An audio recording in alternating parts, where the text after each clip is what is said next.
What's up, investors? It's the Russian dude. Imagine living in a place where every single day is an emergency. Not for a week, not for a month, but for years. Where normal life is just a memory, and the only stability you know is the constant instability.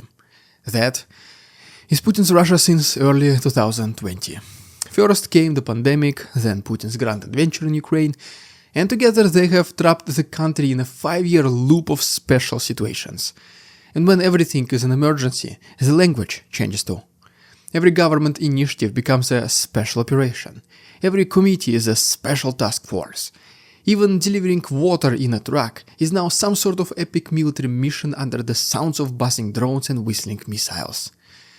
Renaming everyday activities is actually a psychological trick.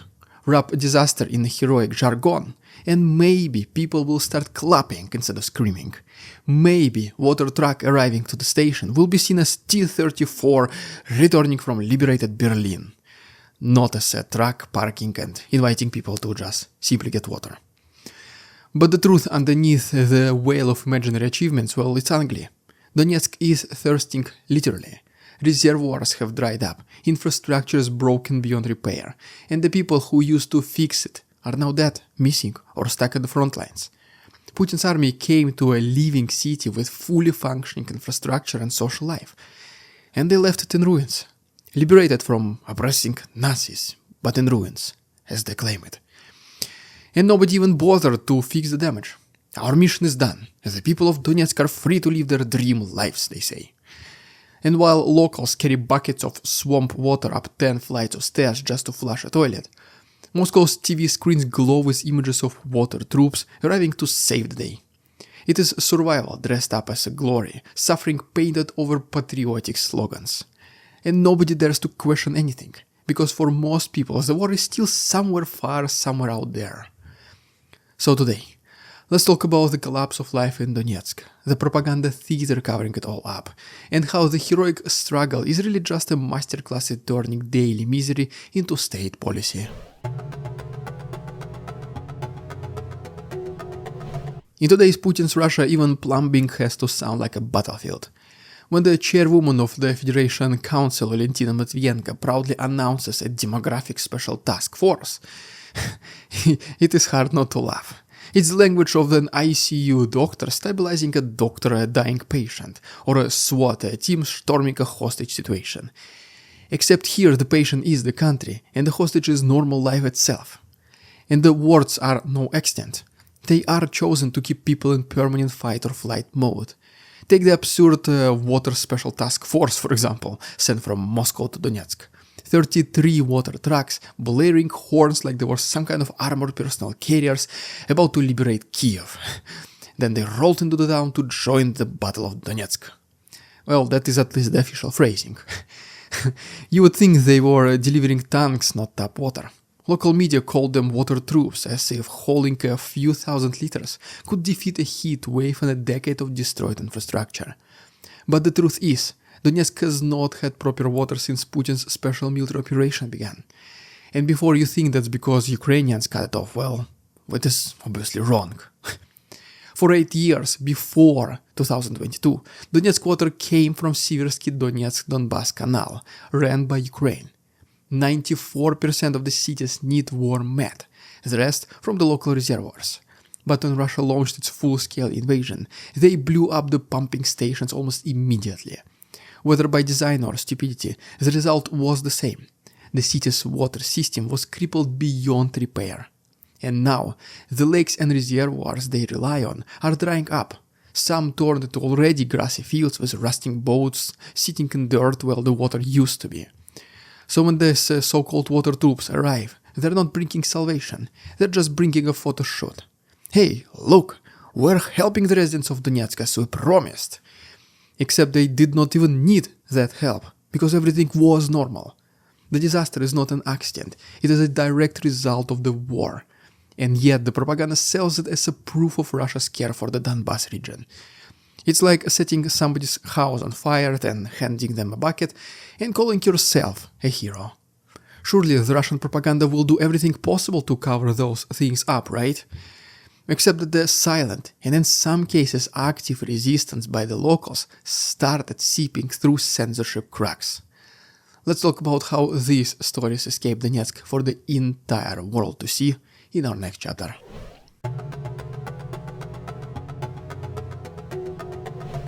The scale of the crisis is so enormous that even Putin's censors cannot fully hide it, but they sure try. You will not see nightly news reports showing elderly women dragging jugs of bottled water up crumbling staircases because the pipes are dry. You will not see the Shrek swamp-colored sludge that sometimes sputters out of the tap, good only for flushing the toilet, and even then only if you live on the first floor. For everyone else above you, there is no pressure left at all, or even water. And you definitely will not see the absurdity of people still getting utility bills for water that never comes, how they even calculate it.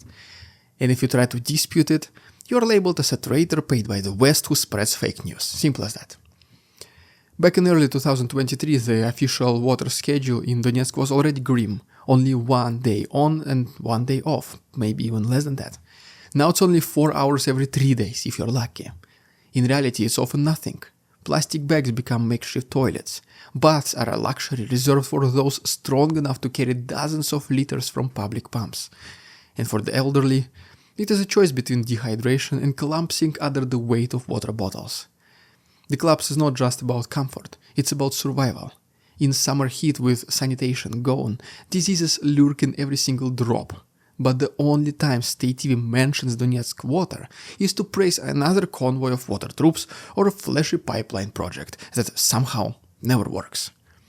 Like, for example, the Donbass pipeline completed in record time under the Ministry of Defense, which either broke immediately due to faulty design or was simply an excuse to siphon off billions of rubles. Or both. Most likely both.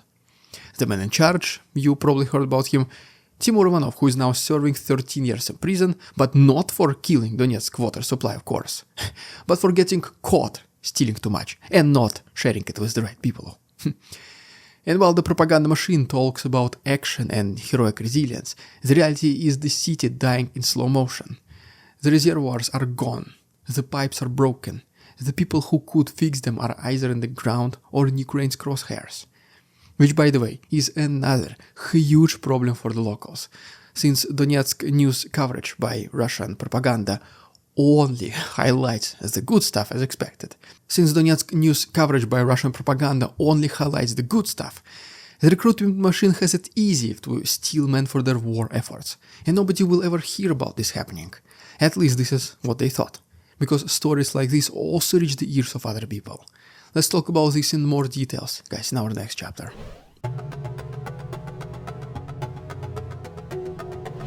If water is scarce in Donetsk, manpower is now almost fully extinct. The full-scale war turned the city into a recruiting ground for cannon fodder. 2022, every healthy man was siphoned into service. Students, fathers, skilled workers, even plumbers. Death gratitudes, forget it. Donetsk was not part of Russia back then, so the Kremlin did not have to pretend it to follow its own even compensation laws. That's right, you guessed it. Donetsk was the first place to be completely depleted of working-age men, because they were the cheapest. Once the young men were gone, the city was left with just all the sick women and children, and Putin's interest in Donetsk evaporated faster than its reservoirs. These people are not useful to his war, so they're invisible, unless they complain. Complain too loudly, and you risk losing your quote-unquote, I guess, Russian citizenship, which can now also be revoked without trial.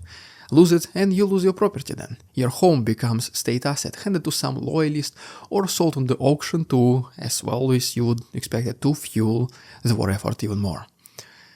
Resistance is met with beatings or a one-way trip to a basement prison in, I guess, best case scenario. A handful still, though, dare to protest, like in Kyiv, where residents gathered to demand water, calling it a humanitarian disaster and begging not to be pushed further. But these rallies, unfortunately, are rare. Most complaints are now delivered via carefully worded video appeals to Putin himself, each one dripping with declarations of loyalty to avoid retribution. Unfortunately, it is a tragic spectacle. People pleading for survival from the very men who engineered their misery. Some videos literally sound as Vladimir Vladimirovich, we're extremely grateful for your liberation, but please, we beg you, can you please restore water access so we can at least bathe our children? Thank you so much for your kindness. I can only imagine how much they hate the man and that they are forced to say it. But they have no choice, at least for now. They prefer to wait and hope things will somehow, mysteriously, hopefully, will get better soon. And this is not just about Donetsk city. Other occupied towns like Makiyivka and Khorlivka have their own grim water rituals. In Makiyivka, for example, a makeshift well is the only source for the entire city. Locals even joke about the water well of Makiyivka, the same way prisoners might joke about the Russians. Even Mariupol, the Kremlin's supposed reconstruction showcase, has faucets running brown tea-colored liquid, or how locals call it Coca-Cola. Officially it's pure and safe. Unofficially people buy bottled water to just stay alive. Because if you upload videos of brown water online, Kremlin bots and trolls will call you ungrateful clowns. Say thank you for at least having some sort of liquid in your houses. You can always boil it and filter it yourself. Why don't do it? Why you instead complain? The state has other, more important things to do. Imagine then the attitude. I mean, yeah.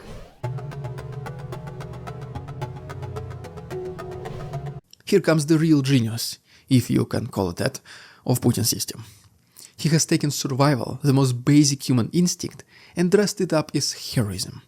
In the Donbass, every act, such as hauling water, fixing a pipe, burning a neighbor, it is framed as a part of a crusade. Denis Pushirin, the Ponzi scheme operator turned leader of the Donetsk People Republic, calls fixing a burst water pipe as continuing our water crusade with all of Russia on our side. This language is not just about morale, it's about control.